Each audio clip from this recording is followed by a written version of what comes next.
कि हम चर्चा न करें समाधि की, ध्यान की, धारणाओं की, प्रत्याहार, प्राणायाम की, आसन की और नियम की।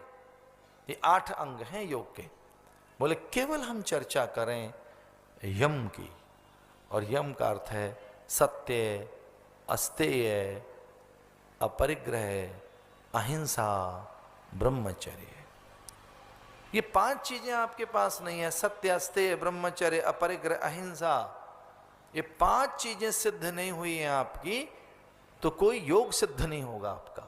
कोई योग, एक और योग है, उसका नाम है मनोयोग। मनोयोग ये बड़ा सुंदर शब्द है हिंदी का। मनोयोग से करो, एकाग्रता पूर्वक करो, यत्न पूर्वक करो, धैर्य पूर्वक करो, विषय को समझकर करो, अध्ययन के साथ करो। कोई अनुभव है या नहीं, ऋतु का, प्रकृति का, आपके पास सामर्थ्य है या नहीं, साधन है कि नहीं, क्या कर रहे हो, कब पूरा करना है, पूरे समय में होगा कि नहीं, कहीं अधिक समय तो नहीं लग जाएगा। मनोयोग, जिन्हें यही नहीं पता कि कब कितना चलना है, कितना करना है, कितना समय, कितना श्रम, कैसी साधना, उसके लिए कोई अध्ययन, कोई उसके लिए पूर्व आपके संस्कार, आप उसके लिए कोई परामर्श, संस्तुति, उसके लिए कोई अलग प्रकार की चर्चा, किसी से संवाद, जो करने जा रहे उसके लिए पूरी एक साधन सामग्री अगर आपके पास नहीं है तो ध्यान रखना कार्य सिद्ध नहीं होगा।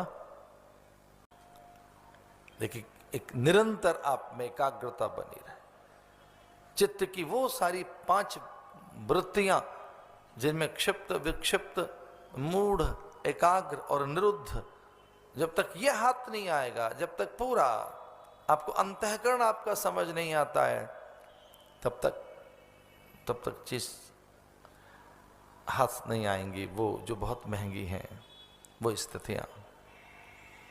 इसलिए आपको इनका प्रबंधन करना होगा, पूरे अंतःकरण को समझना होगा। फिर समाधि है या कि ध्यान है, फिर आनंद है, सब चीजें। इसलिए अंतःकरण की निर्मलता, अंतःकरण की शुचिता, अंतःकरण की निश्चलता, अंतःकरण में स्वाभाविकता, अत्यंत निर्दोषता, पवित्रता, नैसर्गिकता अपेक्षित है साधना में। अंतःकरण की निर्मलता, जिनका अंतःकरण निर्मल है फिर वो ही साधक है। इसे साधनाओं का कोई सार पहले है तो वो अंतःकरण की निर्मलता है। वो पूरा आपको पूरी इंद्रियों के धरातल पर सजग रहना होगा।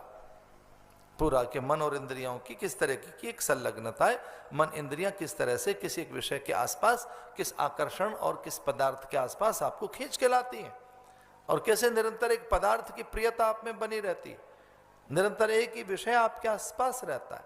किस तरह से कुछ भौतिकीय और पदार्थ प्रियता और कुछ अलग प्रकार के आकर्षण आपके आसपास हैं, और पूरी आपकी एकाग्रता या पूरा श्रम, आपका समय, आपकी पूरी योग्यता, आपका पूरा जीवन उस दिशा में समर्पित है।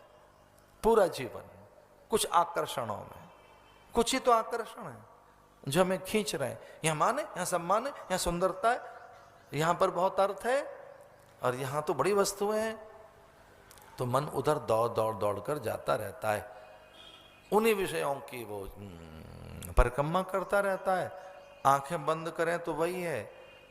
इसलिए कोई व्यक्ति कह रहे थे हमारा ध्यान में भी संसारी दिखाई देता है, आंखें बंद करें और हम तो भगवान को देखना चाहते हैं, पर ये संसारी दिखता रहता है हमको, तो ये इससे कैसे हटें।